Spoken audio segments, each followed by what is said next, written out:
Ladies and gentlemen, please welcome Mr. Wes Brown to Superstar Speakers. How you doing, Wes?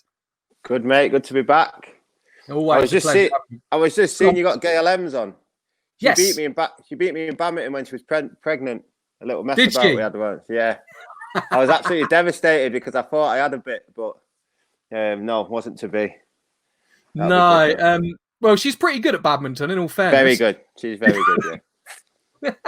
That's a great start, actually. Is there anything that I can... I'm going to bring that up to her, so don't be surprised when that one comes up. But, is there anything you can tell us about Gail that I can use against her when we get to interview her?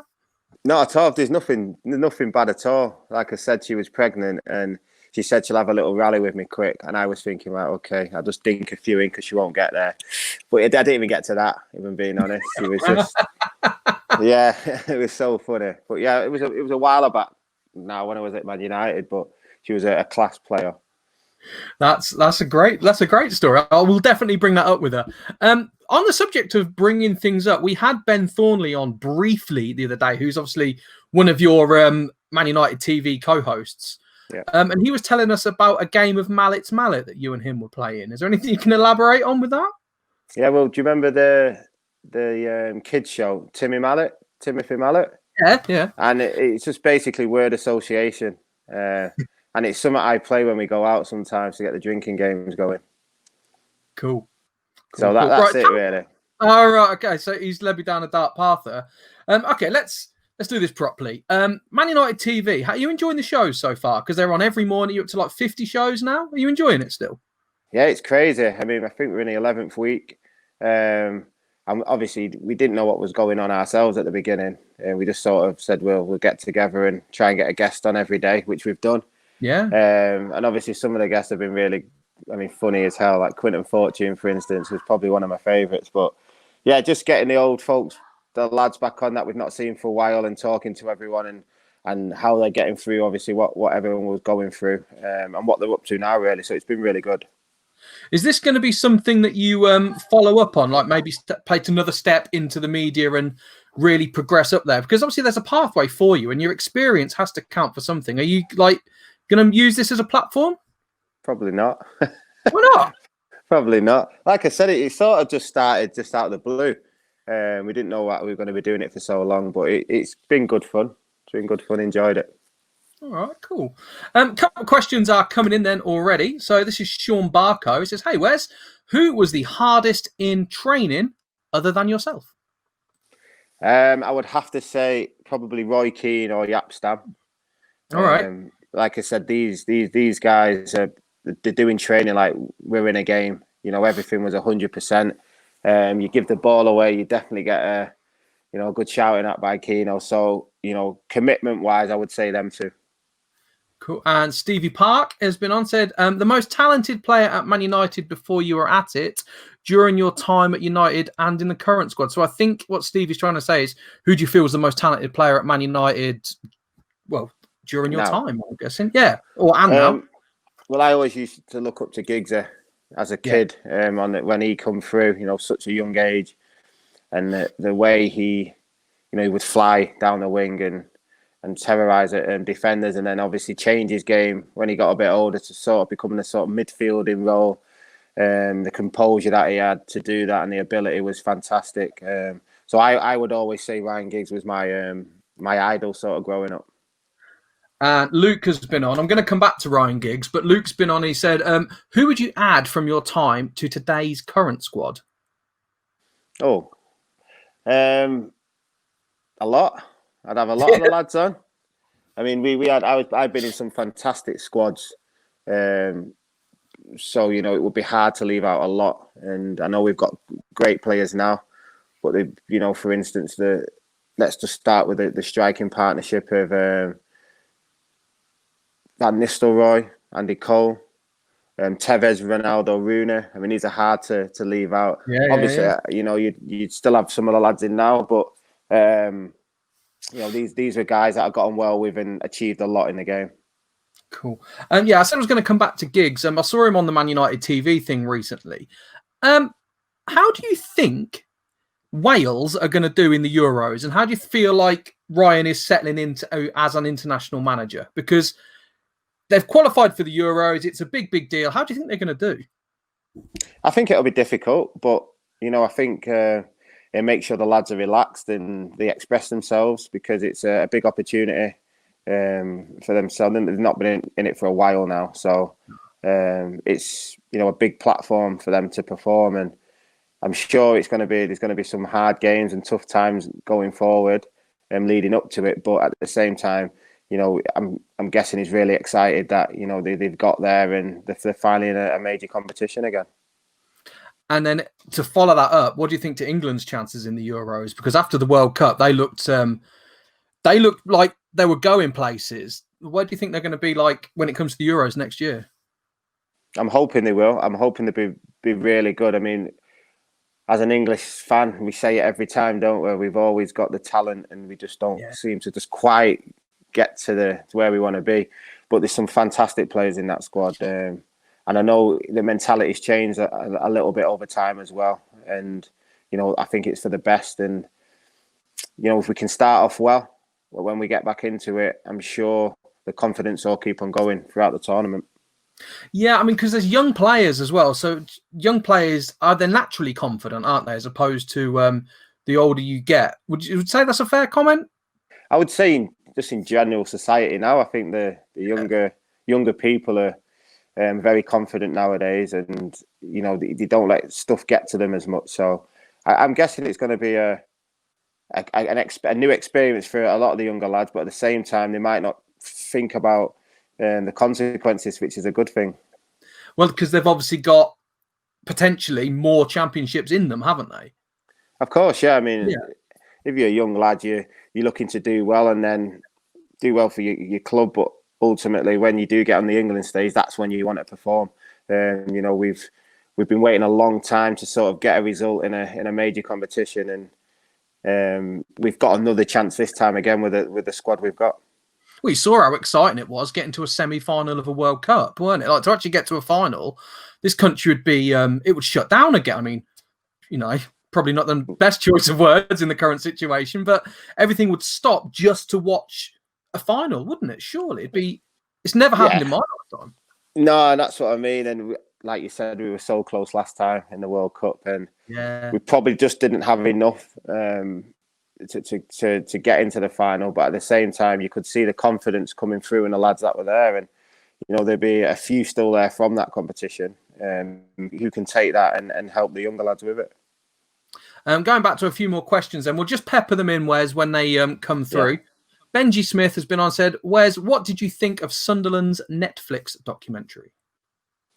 Yeah, well, I've watched them now, and first of all, it was good seeing some of the old faces when I was still there. Obviously, a lot had changed in the second series. There wasn't as many people that I recognised.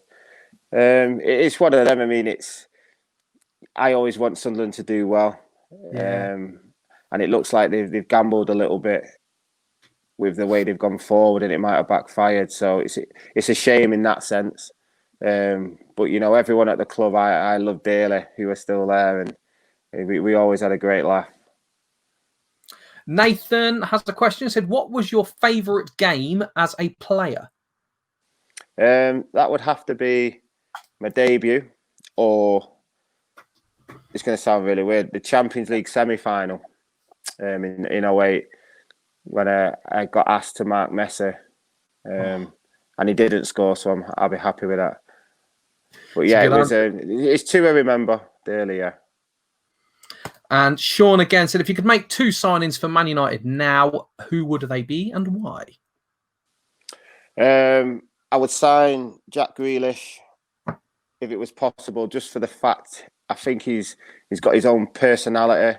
He's one of them players that can take a game by himself, and just the way he plays and flows. I think it's a nice way of playing football is a good word. And the other one is Sancho. We all know about what he's capable of in Germany, and it'd be good, if he's so explosive and so much talent. He can take on players, he can score. Something that if he did join the team, it would boost it massively with the players we already have as well around him. and such as we have a young team as well, sort of in the attacking area. Goes back to what we said before, so if you get Sancho now, you can get 5-10 years out of him, can't you? So he's value for money. I think he would be. I think it'd be a lot of money. I don't think it'd be if he going cheap, but I think he's proved, with his stats especially, that he's the player you've got to look at. The big clubs have got to look at and really understand that he's doing things in Germany that not many people have done at his age. No, we're going to go back to a little bit on Grealish because he comes up quite a lot with the Manchester United legends on the debate whether he is a Man United style player, and obviously you agree that he is. But what does it take to become a Manchester United player? Because we spoke to Sammy McIlroy, and he said only certain types of men can do it because you really do have to step up to play for one of the world's biggest clubs. In your opinion, what does it take to be a Manchester United player and a regular in the team? Yeah, well, I think obviously I come through the ranks, so it's a little bit different. But I think players coming in who get signed, first of all, they have to understand, believe in their own ability. Yeah. They've got signed for a reason, and I think Grealish, he has this stature about him that he's willing to take a game on himself. If it's not going the right way, he'll step up. He can produce a pass. He can score some fantastic goals as well. And he looks like he's willing to carry on driving the team ahead, which I think is a good, trend to have if Manchester United are looking at you. But ultimately, the way he runs with the ball and takes it on himself to start things off and try and get the team going. I'm hoping, because I'm not totally sold on the situation, that I think he might disappear in Man United, whereas he stands out at Villa. But I would hope he would raise his game and then look into England contention, because he has the potential to be a regular in the England team. Yeah, and that's you just never know what might happen. But I think with Aston Villa where he's at the moment, he is producing some games where you're thinking, wow, this guy is shining out. He's sort of stepping up. Aston Villa are not the best team in the Premier League, but some performances he's put on have been really, really good to watch. And when you eventually, if you did go to a better team and you were playing with better players, you then obviously lift yourself again, and that's all you can hope for, really. Absolutely. I mean, I would argue that he's actually won some games for Villa. If it wasn't for him, there would be a lot less points than what they've got already. Yeah, I agree with that, and that's the sort of player you sort of want, who can take a game to another team if not going your way as well. That's true. Question from Laura Hemmings. Can you tell us your version of the events from the changing room incident with David Beckham and the flying boot? Completely accident, Laura. I can tell you that, because I was there. The manager, he coming in, and obviously we were getting the hairdryer treatment, the whole team, and there was things getting thrown everywhere, and there was a boot on the floor, and it got kicked in that direction, and it hit Bex. It could have hit anyone. You've been in the changing rooms at United. They're not, you're sitting pretty tight to each other, and it was just unfortunate that it hit Bex, and that's the honest truth. And that's the end of it, because that was, I remember, with the scar on his head and everything. I can tell you now, I don't think, even if I tried it, you'd miss 90 times. 95 times out of 100 you'd miss. Yeah. And that's the honest truth. It was just one of them things. Brilliant. Ryan Larkin has a question. Were you practicing crosses in training before the Champions League final with that cross to Ronaldo? Ryan certainly was. That was one of the tactics, because Essien was playing right back and we were playing Ronaldo sort of left forward. Ronaldo's, as we know, he's fantastic in the air. I didn't expect to cross it with my left foot, I'm not going to lie, but we were practicing crossing. What was it like playing with Ronaldo? When he comes in, we talk about great Man United players, and he's going to go down as an all-time great. What was it like playing with Ronaldo, training with Ronaldo? Did you learn anything from him? Did anything surprise you about him? Well, first of all, for myself, well, obviously you don't realise at the time, but I'm training with him every day. So I've got to mark him pretty much every day. And wow. When you get into games, you realise that not anyone's as good as him. So the training is actually harder than the actual game sometimes. And I always used to remember my mates telling me, why don't you tell Ronaldo to track back and help you out? And I'm like, no, he's good because he takes 3 or 4 players with him. So sometimes I've got no one to mark and I could, sort of assist at the side or just behind him if necessary. But he was an unbelievable talent, power, strength, skill to get past the man. And man, ultimately would score. He'd get that opportunity, learn how to score goals, and that's what made him into the superstar as well. Yeah, and he's still going strong. He's as good today as he ever has been, isn't he? Yeah, crazy. I think today he's learned a lot more. He doesn't do as many runs, but when he does them, he times them perfectly. It's because he's in his late 30s now. Yeah, I know. Left and right foot doesn't matter. Scott Alfrey says, what is the best defensive partnership you've had? Myself in it. Oh, that's a tough one. I think the best partnership is easily Rio and Vida.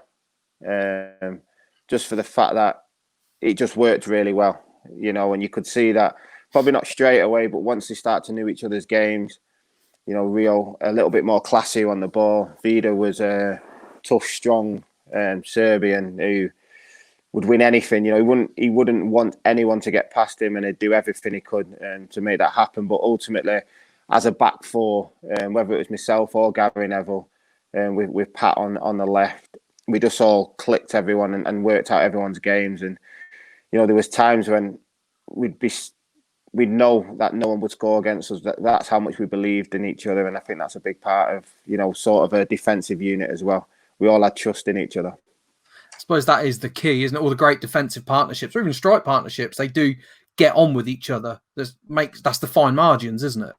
Yeah, it is. And then if one of us made a mistake, we'd sort of know the other one was covering. So they still, you still have to.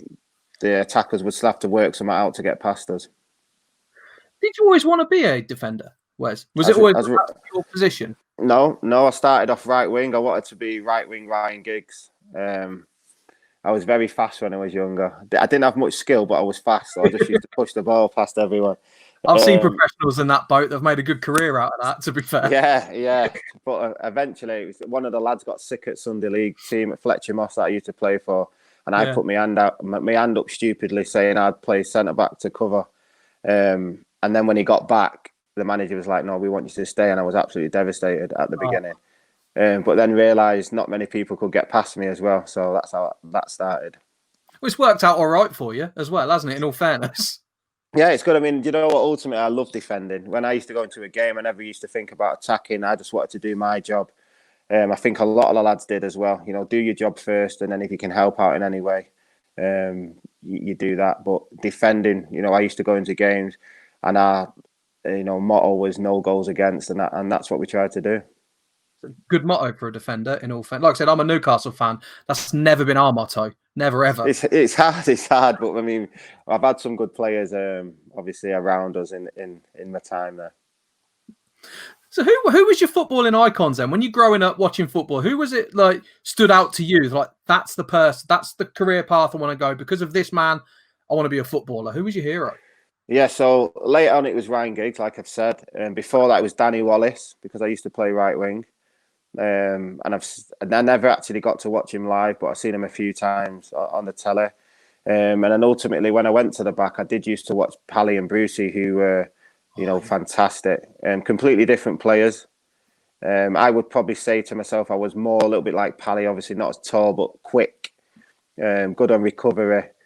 But obviously the partnership that they made was unbelievable. So it was probably just them. I didn't used to go to many games as a kid. So just pick up stuff off the telly at the weekend. He's almost like an underrated Manchester United great, Gary Pallister, isn't he? Like in the early Ferguson years, he was every single team, weren't he? He won a medal every season. Yeah, he's top notch, Pally. And look, I was lucky to play with him as well for my first season.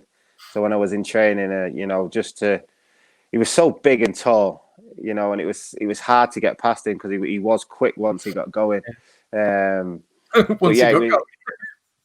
he did. But when you got going, you're not getting past him because he was so tall.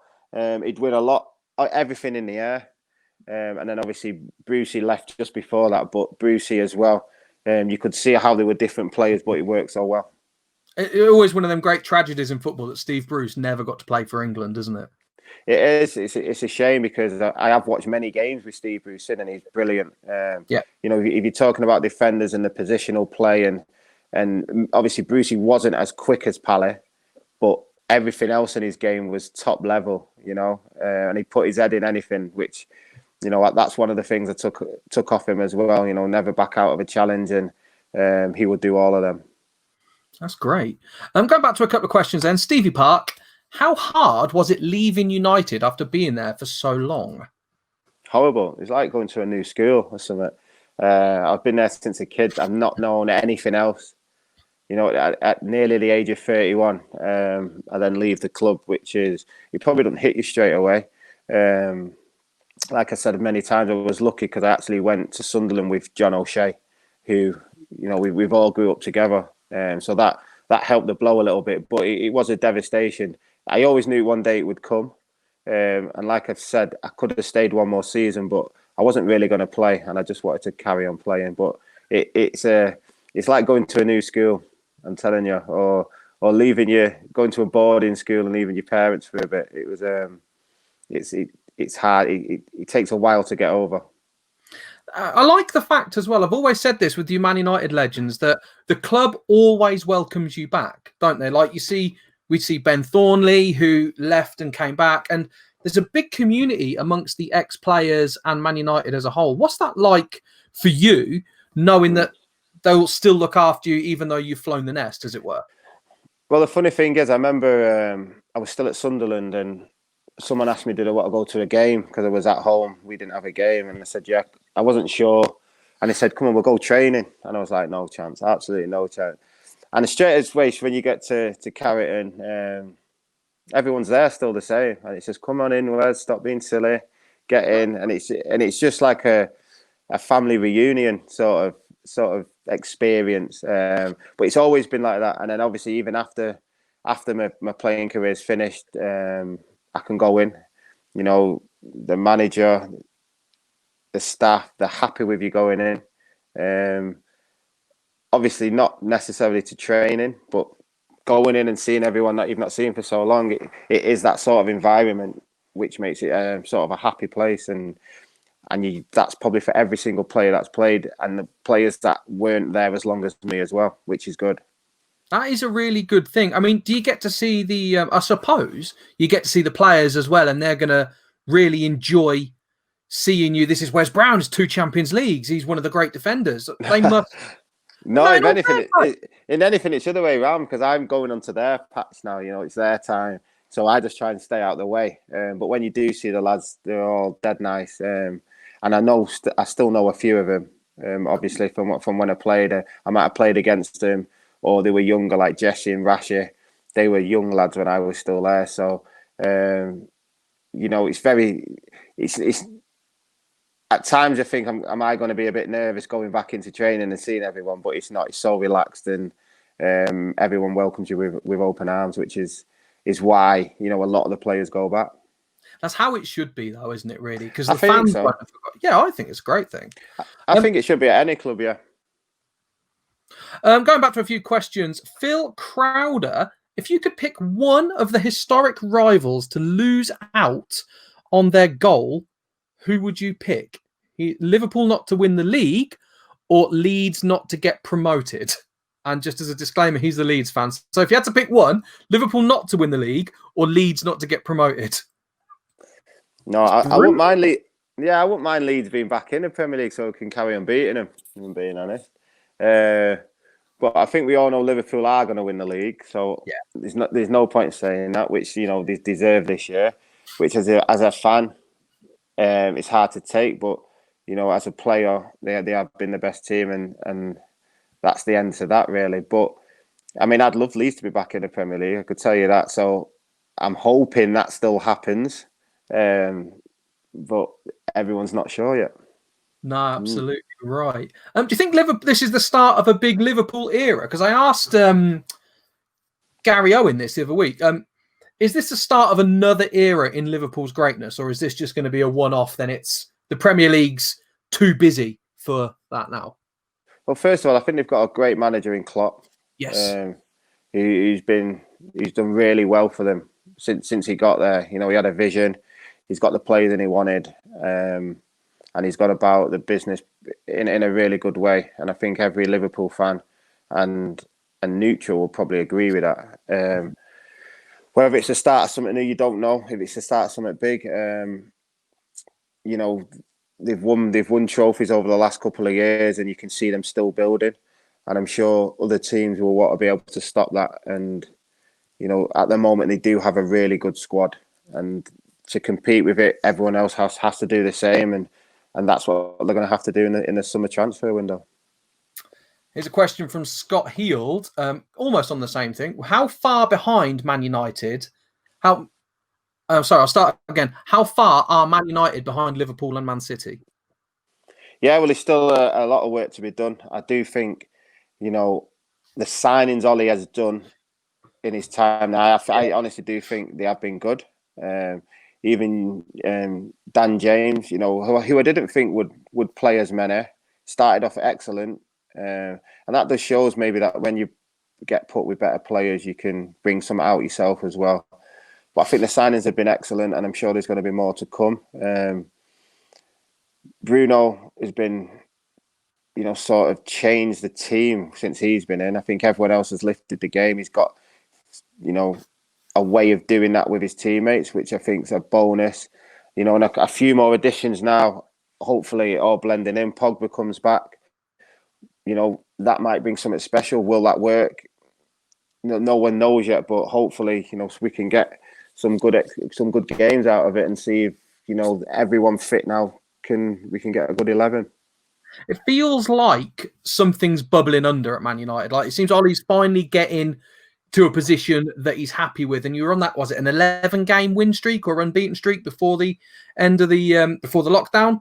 Do you think that we are seeing like Ollie's mantra and Ollie's team now really take shape? I think you can see more consistency. Yeah, and that's very important. You know, when you are fighting out for titles and cups, the consistency is important for the simple fact that these games you're not going to play well. But as you've probably seen this season, Liverpool, especially early on, weren't brilliant, but they'd win a game. You know, and I understand what that feels like. That would happen when I was playing, and it's just the mentality of the lads just to keep going. And when you can start doing that, when you do start playing well, you're sort of unstoppable. So I think he's got the lads understanding how he wants the team to play and understand what playing for Man United's for, and that's very important. Yeah, and still keeping the tradition of young players as well, because there's always had a good quality base of young players coming through, haven't they? Yeah, and like we've seen, Greenwood and Williams. Yeah, you know, two young lads who, and if you do ask Williams like this question, he thought he wouldn't have had as many chances this year, but you know, he's played a game. Ollie believed in him and kept him in at times, and he's been excellent. And that's the sort of relationship you want with a manager. Yeah, of course. I'm gonna drop this one in there because Benji Smith said there's only going to be a Liverpool era until Newcastle take over. So, okay. What do you think to the talk of the Newcastle takeover? Like, because for me, it's dragging on quite a lot now, which makes me think it's not going to happen. Yeah, it's dragging on, and I mean, I don't know why. I've not really looked into it too close, and I mean, it'd be a good thing for Newcastle. It's what the fans have wanted, I'm guessing, for a long time. So you know, if they can get the fine lines in order, I'm sure it will be done. And if that does happen, obviously Newcastle will be hopefully getting the best players again in that sort of sense, you know, where they can compete with the top four.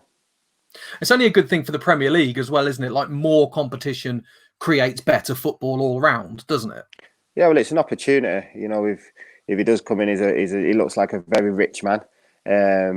So I don't think money will be an issue on players and stuff like that. So it would be better for Newcastle fans in that sense. You know, they'll be getting some of the best players in the world, hopefully, as time goes on, just like Man City did.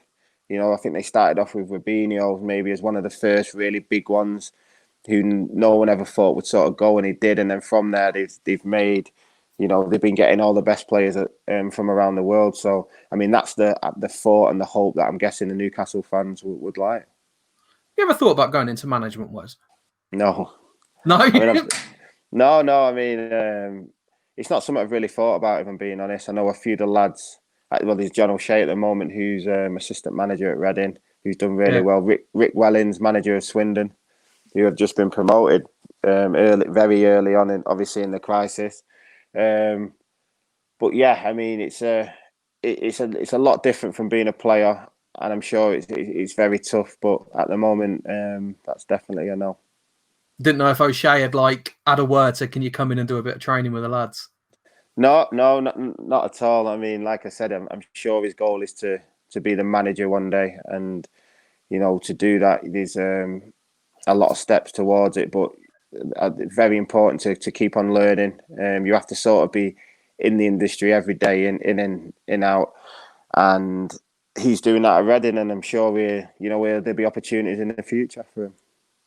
Good for him. Back to the questions then, where's the Holiday Home Private Rentals Park have been on, said, there is often a debate about who is the best out of Paul Scholes, Steven Gerrard and Frank Lampard. You played with them all at international level. Please tell us your thoughts on the debate, because this debate will be going on still in 20 years' time. So Scholesy, Gerrard and Lampard. Yeah, it's three great players, by the way. I mean, I trained with Scholesy every day. And there's been times, I've said it many times, when I thought, I'm not letting him dictate this possession game today, and I've gone to mark him. And after 5-10 minutes, you just give up. His awareness of the pitch where players are is the best I've ever seen. And I've seen very good players in possession, but this guy, you just don't get the ball off him. Steven Gerrard, I grew up with Steven Gerrard, and he's not the best all-round player I've seen. He's one of the guys. I mean, you could play him right back, centre back, probably forward. It doesn't matter where you would play him. His ability was unbelievable, and Frank would just score all the time. So these are three brilliant players. For me, it would just be Scholesy, in the sense that just the way he played and the way where he played in his position for Man United, and how he would start play. He had short range pass, long range pass, could score from anywhere. Bit of a nasty side to him as well on the tackling. So it's a tough one, and it's sort of a shame that no one could fit them in around sort of England in the same team, because they're all centre midfielders. Scholesy isn't a left-sided midfielder. His position is centre midfielder, which is the same as the other two. So even if I'm not a manager, thinking about it now, I still don't know what to do. But it was just unfortunate that Scholesy, was put on the left side, and it didn't work out at all for himself and the manager at the time. So it wasn't to be. But Steven Gerrard and Frank are fantastic players as well. Paul Scholes, whenever I see him play football, he looks like he's got talent just oozing out of every pore, where almost like he doesn't realise how good he is. Like, it just comes naturally to him. Yeah, that's the ability. Yeah. Was he... Go on, please, carry on. This is all about you. I'm just saying that's the ability he had, and that's what I'm trying to say. Yeah. It's like he's just playing on the park, but he's actually playing with world-class, top-class players. And you can ask anyone who's played with him, played against him. It is a weird experience, because he's just floating about. I'm going 100%, trying to do my bit and defend and focusing, and he's just passing it off. If someone's tight, he just lay it off, without looking, just knows where everyone is. And I think the main thing is, when he has got time, he just knows it straight away. And that's, when he's in his best position, when he's got time, because then he can start threading the balls through and doing his long passing. Was he as good at everything else? Because he strikes me as the person we've seen him do a few live events, and he's brilliant on the microphone. He's funny. He's naturally charming. Is he that person, like, if you're playing cards, he's the best at that? If you're playing golf, he's the best at that? If you're playing darts, is he that person? I'm going to say golf, yeah. I'm not sure about the rest. But, Scholesy used to come to training, and he'd be gone. As soon as training had finished, he'd be gone. He'd be off. You wouldn't see Scholesy. He wouldn't really do any interviews. He was funny as hell. But, he would just be gone. He'd be straight in his car, go home, and obviously go to the family. And that would be every day. So he was... And that's what I'm trying to say to you about ability. It was just there. He just had it. And he's shown that in many games. Indeed, he has. I mean, you see any dream team, any Man United fantasy team, it's Paul Scholes, Paul Scholes, Paul Scholes, and that's it. Like, game winner. Yeah, like, and if you ask him, he started as a striker. And I think it was Eric Harrison who told him, you're going to be a fantastic midfielder. But he wanted to be a striker at the beginning. So obviously his early career at United, he was getting brought on as up front. And, eventually the manager moved him back and he just found his position, and it was very natural to him. Yeah, you had him on Man United TV this morning, didn't you? Yeah, we had him on.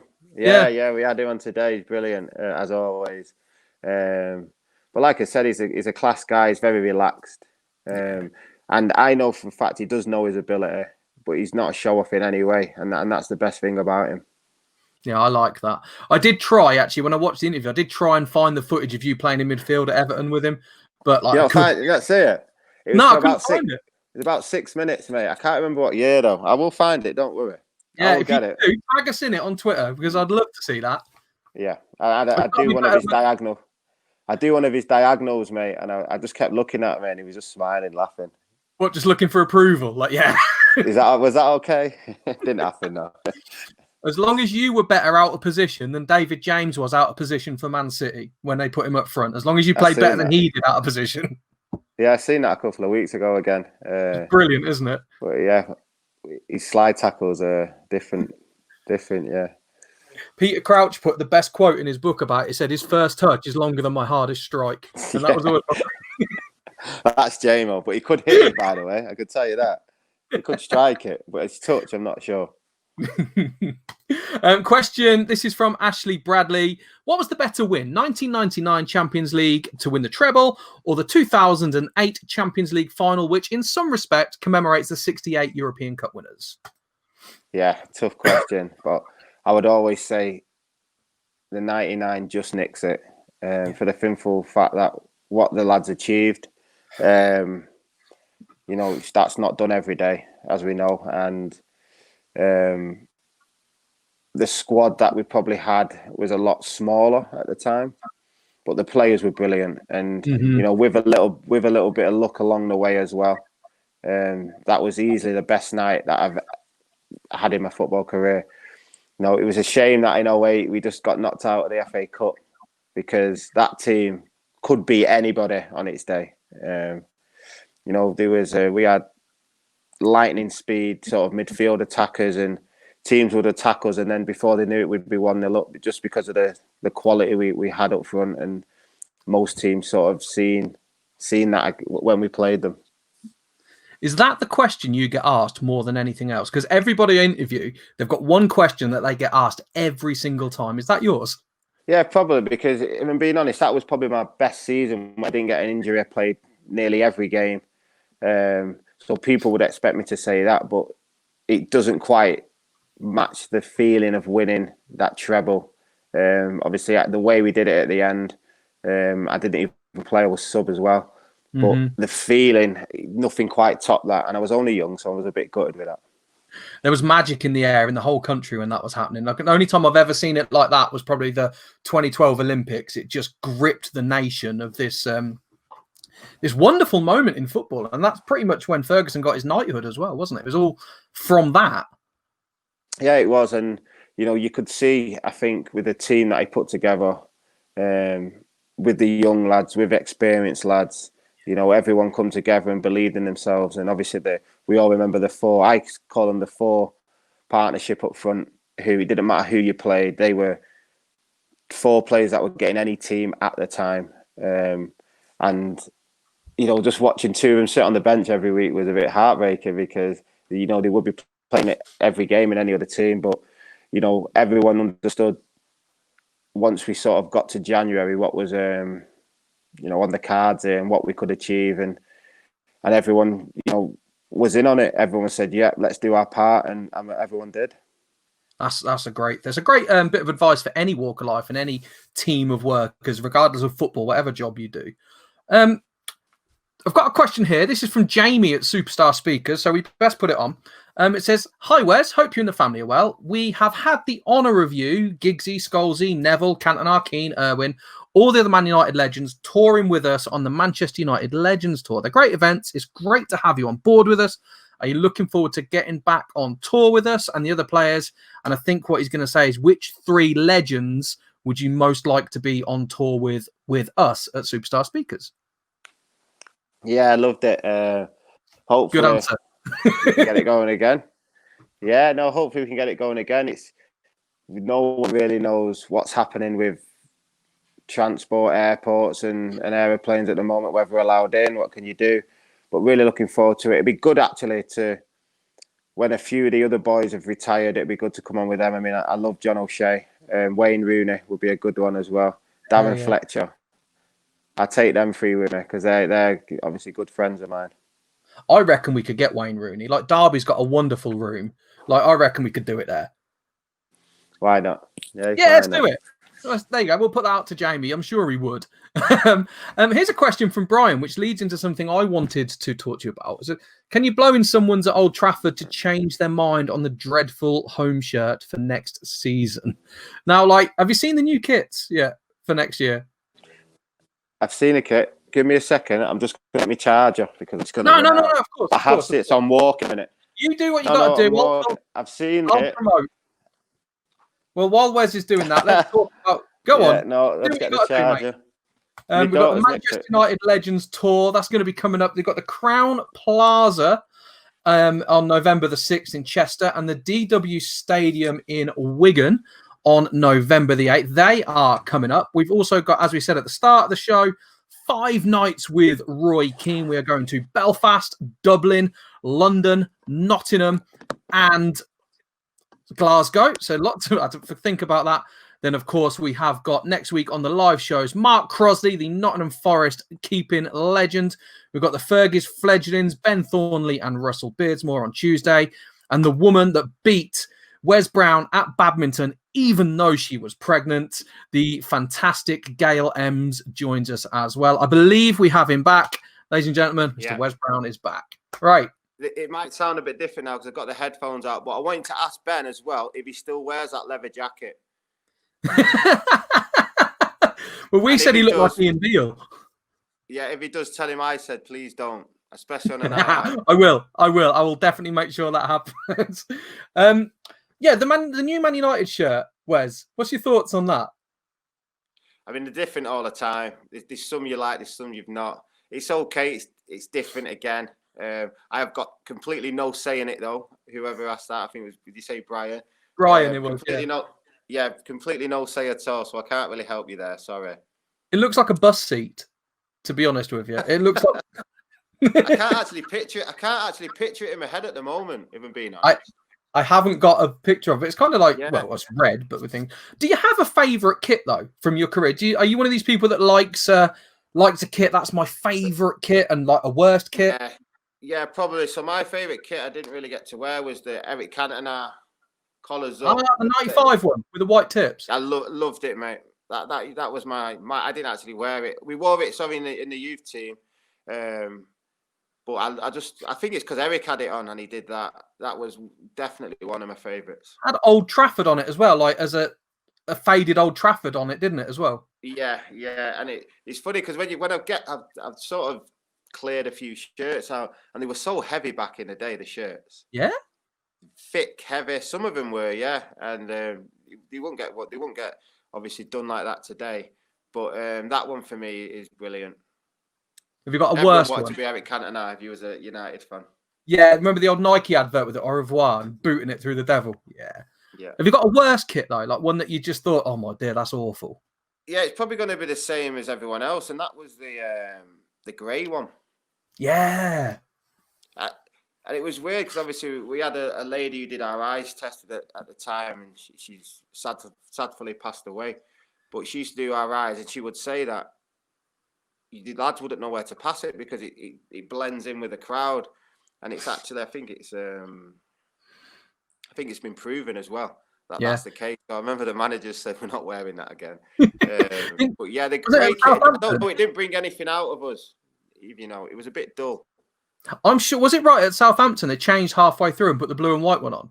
That's correct, yeah. Because everyone just kept passing the ball out of play. I think there was a couple of players who passed it out of play, and there's no one even there. Just because obviously at the time when you're playing, you're not necessarily looking direct at someone. No, true. And if you're moving as well, like the quick glance when you're running. Yeah, I get it that. was difficult. I mean, it's not a massive thing, but it is difficult when you're playing, top end football. I suppose it's not bright red, is it? Like no, exactly. Yeah, I'm a big fan of a replica football kit. I'm a big collector of football shirts, and there's one in Scotland. I can't remember the team, but it was done like a can of Iron Brew. Like Iron Brew was sponsoring it, and it's blue and orange, like a can of Iron Brew. It's gorgeous. I'll ask Fletcher about that. He'll know that one. He'll know that one. And Coventry City's away for last season with the specials with a two-tone band. 40 years of two-tone they've got. So I can't picture it. It's black and white check with the little two-tone scar man on the back. Gorgeous. Okay. I'll send you I'll tweet you a picture of it. It is okay. I can talk. Right, what else have we got here then? Stevie Park. Sunderland to win the Premier League. What? Sunderland to win the Premier League or Man United to win the Champions League? I mean, I'd love Sunderland to win the Premier League, but there's probably got to get in it first. Man United winning the Champions League. I mean, if the Sunderland won the Premier League, I'd be there celebrating with him because the fans are ledge. Well, don't hold your breath, mate, because it's not going to happen for a long, long time. I don't think it's happening right now, but yeah, I mean, it would be good. So here we go then. What do you think makes a good defender? Like, if looking back on your career, if you say give a bit of advice to someone thinking, I want to follow in your footsteps, what advice would you give them?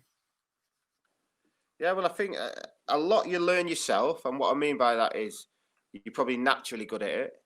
Okay. But then there's certain steps you can do. Like I got very bold but basic sort of instructions. Don't dive in. That would always be one as when I was younger. Do not dive in. If you don't dive in, he's going to find it tricky to get it past you. But as a defender, I think an important thing to do as well is not just sort of things like that, but work out who you're playing against because not every striker is the same. Yeah. And that's something I probably worked out very quick because you can't play Alan Shearer the same as Bellamy. For instance, does that make sense? Mm-hmm. Bellamy's quick. If you dive in, he's getting past you. Whereas Shearer, he's very strong, good in the air. You don't really want him to shoot from anywhere because it's score. Whereas Bellamy, if you wanted to pop from 40 yards, you might just let him do it. Take something else away from him. And I learned to do that very well.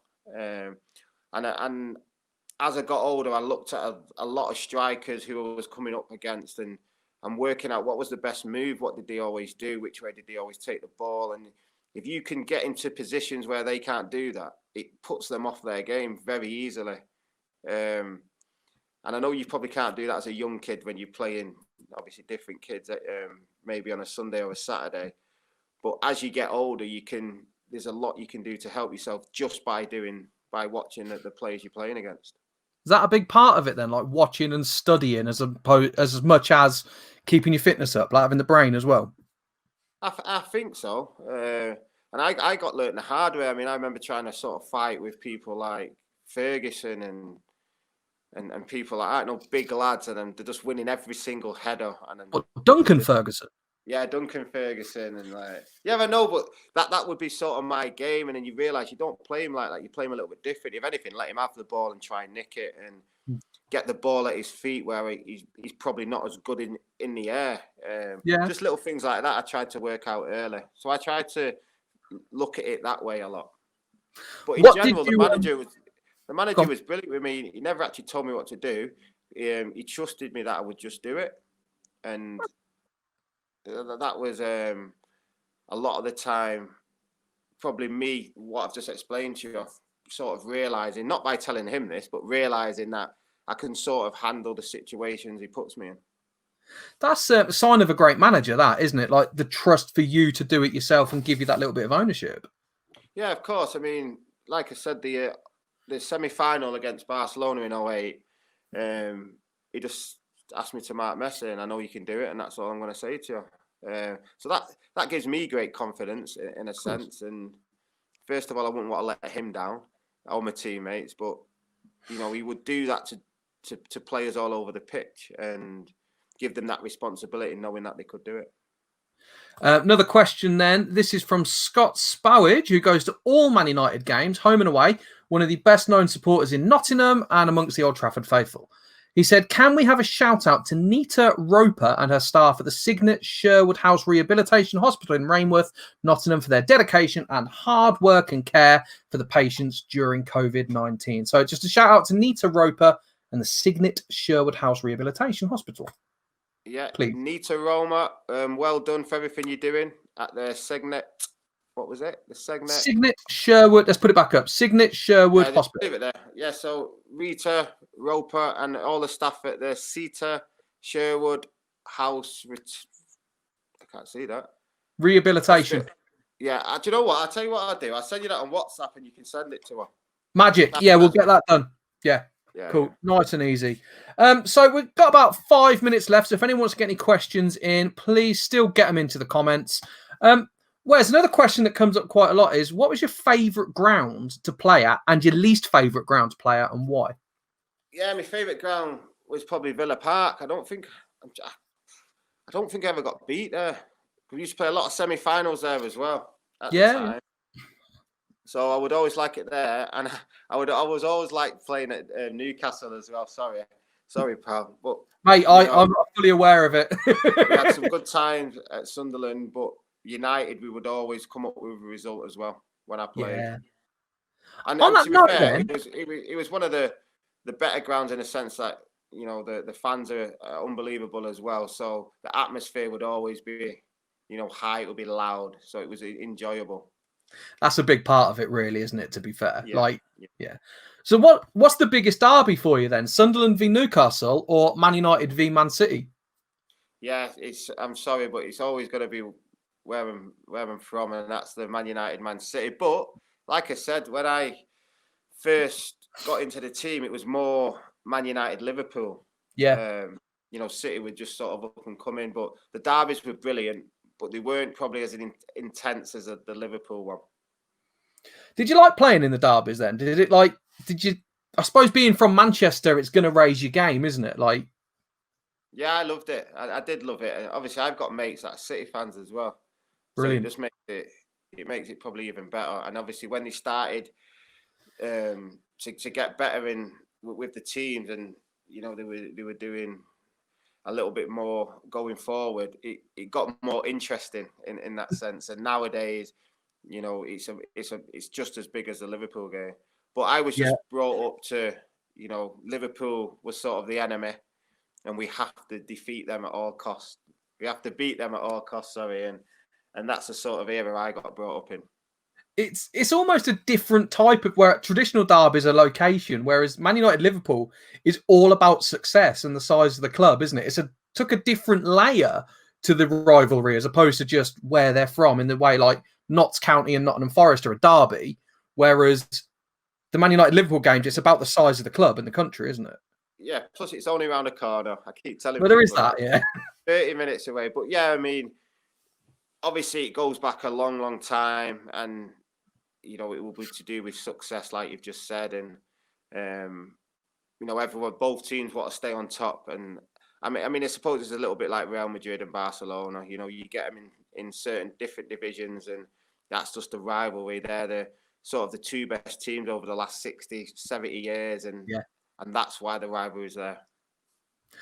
So Stevie Park, to follow on from that, then, who has the best away fans apart from Man United fans, obviously?